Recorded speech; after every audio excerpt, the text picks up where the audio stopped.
जय श्री कृष्ण। 1 થી 20 શ્લોકની અંદર જે મહત્વની વાત હતી, જે જાણવા જેવી હતી, એની વાત કરી દઈએ તો 1 થી 20 શ્લોકની અંદર ભગવાન કૃષ્ણને ઋષિકેશ કીધા છે। ઋષિકેશનો અર્થ થાય કે ઇન્દ્રિયોના સ્વામી, એટલે પૃથ્વી ઉપર વસતા તમામ જીવો એ ભગવાન કૃષ્ણના અંશ છે અને ઇન્દ્રિયોના સ્વામી છે। એટલે તમામ જીવોની અંદર જે ઇન્દ્રિયો છે, ઇનડાયરેક્ટલી એ ઇન્દ્રિયોનો કંટ્રોલ, એ ઇન્દ્રિયો પણ ભગવાન કૃષ્ણના વંશજ જ છે, બરાબર, મીન્સ કે અંશ જ છે। હવે ભગવાન કૃષ્ણ તે ઇન્દ્રિયોના સ્વામી છે, એટલે કે મનુષ્યની અંદર જેટલી પણ ઇન્દ્રિયો છે તે બધાના તે સ્વામી થયા, તે બધા ઉપર તેમનો કંટ્રોલ થયો। એટલે ભગવાન સ્વયં તેમના ભક્તોની અંદર પોતાનું નિરીક્ષણ કરે છે। આપણે કહીએ ને કે તમામ સજીવોની અંદર, તમામ જીવોની અંદર ભગવાન વસેલા છે, એટલે આ એ જ થયો ને ઋષિકેશ, એટલે બધા જ ઇન્દ્રિયોના સ્વામી। હવે અહીં અર્જુનને ગુડાકેશ કીધો છે। ગુડાકેશનો અર્થ થાય, ગુડા એટલે કે નિંદ્રા। નિંદ્રાનો અર્થ એ નથી કે રામાયણની અંદર જેમ આપણે કુંભકર્ણ હતો તે સૂતો રહેતો 6 મહિના સુધી ને પછી ખાતો રહેતો। ગુડા નિંદ્રા એટલે કે અજ્ઞાન રૂપી નિંદ્રા। દુર્યોધન અજ્ઞાન રૂપી નિંદ્રાનું બેસ્ટ એક્ઝામ્પલ છે, પણ અર્જુને અજ્ઞાન રૂપી નિંદ્રા ઉપર વશ કરી લીધો તો, કાબુ મેળવી લીધો તો। કેમ?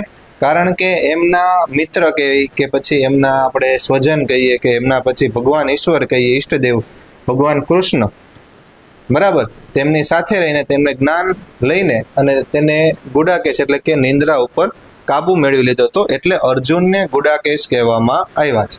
અને ભગવાનની ભેગા જે રહેતા હોય, બરાબર, તે અજ્ઞાન રૂપી નિંદ્રા ઉપર જીત મેળવી જ લે, બરાબર છે।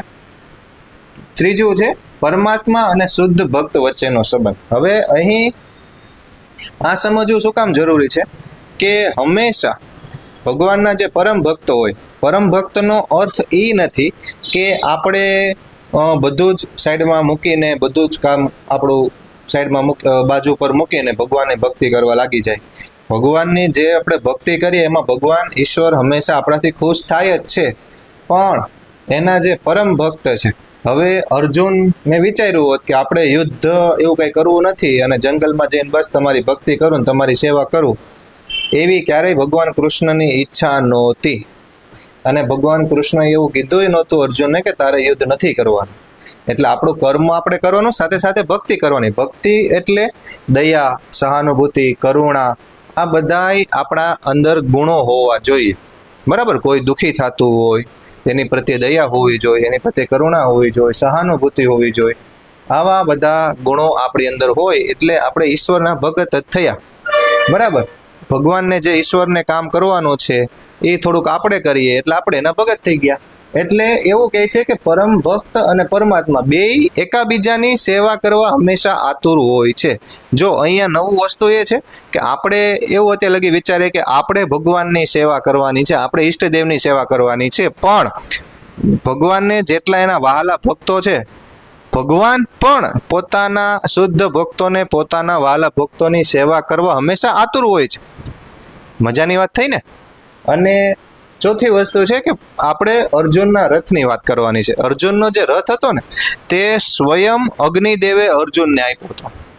હવે અગ્નિદેવના વરદાનથી, એટલે અગ્નિદેવે જે અર્જુનને રથ આપ્યો તો એનો અર્થ જ એવો થઈ ગયો કે ત્રણેય લોકની અંદર અર્જુનની આ રથ ઉપર હાર શક્ય નથી, બરાબર, એટલે કે જીત જ છે। એટલે ત્રણેય લોકની અંદર અર્જુનને જીત જ મળવાની, પ્લસ એના રથના ધ્વજા ઉપર, ઝંડા ઉપર સ્વયં ભગવાન હનુમાનજી બિરાજે છે। આપણે સૌ જાણીએ કે રામાયણની અંદર રામ અને રાવણના યુદ્ધમાં હનુમાનજીએ રામ ભગવાને સારી એવી મદદ કરી હતી અને એના કારણે ભગવાન રામ યુદ્ધ જીતા હતા।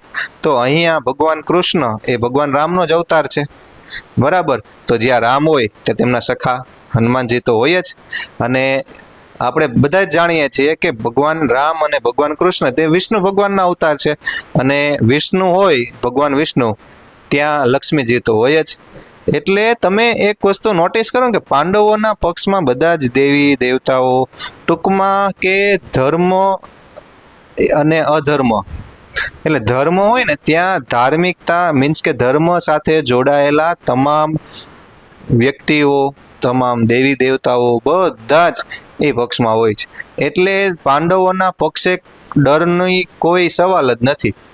મેં તમને વાત કરી હતી ને કે સામેના પક્ષમાં એટલે કે પાંડવોમાં જ્યારે શંખનાદ થયો, નગારા, શરણાઈ, ઢોલ, રણસિંગા ફૂંકવામાં આવ્યા ત્યારે પાંડવોના પક્ષમાં કોઈ એટલી બધી ડરનો માહોલ નહોતો. પણ એના રણસિંગા કે એના શંખનો અવાજ સાંભળીને આ બાજુ કૌરવોમાં થોડોક ડરનો માહોલ આવી ગયો હતો. અને એ સ્વાભાવિક જ છે, કારણ કે સામે ભગવાન કૃષ્ણ છે. હવે 21મા શ્લોકમાં અર્જુન એમ કહે છે કે હે અચ્યુત, મારા રથને કુરુક્ષેત્રના મેદાનની મધ્યમાં ઊભા રાખો, બે સેનાની વચ્ચે. બરાબર? એટલે ભગવાન કૃષ્ણને એવું કહે છે કે મારા રથને આપણે આગળ લઈ જાઓ. શું કામ? તો કે સામે પક્ષે જે ધૃતરાષ્ટ્રનો દુર્બુદ્ધિવાળો પુત્ર દુર્યોધનને ખુશ કરવા જેટલા દુર્યોધનના પક્ષમાં યુદ્ધ કરવા આવ્યા છે, મારે એ બધાનું પરીક્ષણ કરવું છે. બરાબર? પછી રથને મેદાનના મધ્ય ભાગમાં ઊભો રાખે છે ભગવાન કૃષ્ણ 23મા 24મા શ્લોકમાં. 25મા શ્લોકમાં ભગવાન કૃષ્ણ જ્યારે મધ્યમાં ઊભો રહી જાય એટલે કહે છે કે સામે પક્ષે રહેલા ભીષ્મ, પિતામહ ભીષ્મ, આચાર્ય દ્રોણાચાર્ય અને અન્ય રાજાઓને જોઈ લે. અને 26મા શ્લોકની અંદર એટલે કે મધ્યમાં રથ આવી ગયો. હવે અર્જુન સામા પક્ષે ઊભેલા પોતાના કાકા, પોતાના ભાઈઓ, પુત્રો, પૌત્રો, મામા, આચાર્યો, મિત્રો, સસરા, બધાય સગાવાલા, એ બધાયને અર્જુન જોવે છે. અને હવે અર્જુન કરુણાવશ થઈ જાય છે. અર્જુનના અંગો ધ્રુજવા લાગે છે, મુખ સુકાવા લાગે છે, શરીરે કંપન થઈ રહ્યું છે, શરીર રોમાંચ થઈ રહ્યો છે, ગાંડીવ ધનુષ ધીમે ધીમે હાથમાંથી સરકવા લાગે છે, અર્જુનની ત્વચા બળવા લાગે છે, પોતાની જાતને તે ભૂલી રહ્યો છે, મન ભમી રહ્યું છે.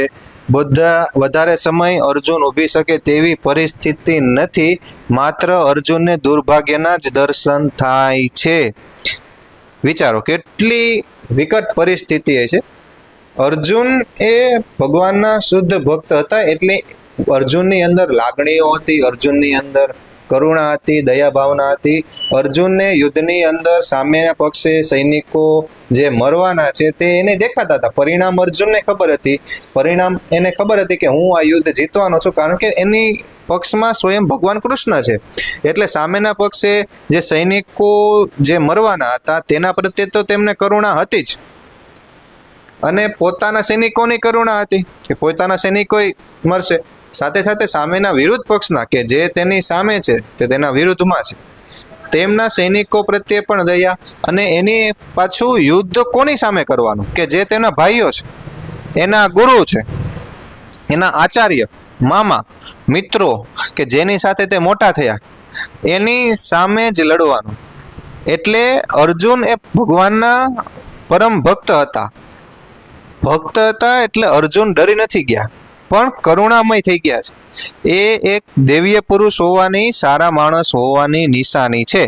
અને અર્જુનને નવાઈ પણ લાગી કે આ બધાય સામે જે છે તે બધા મારા કાકા, મારા પિતા, મારા મિત્રો, મારા ભાઈઓ, એ લોકો પણ કેવા ઉત્સુક છે.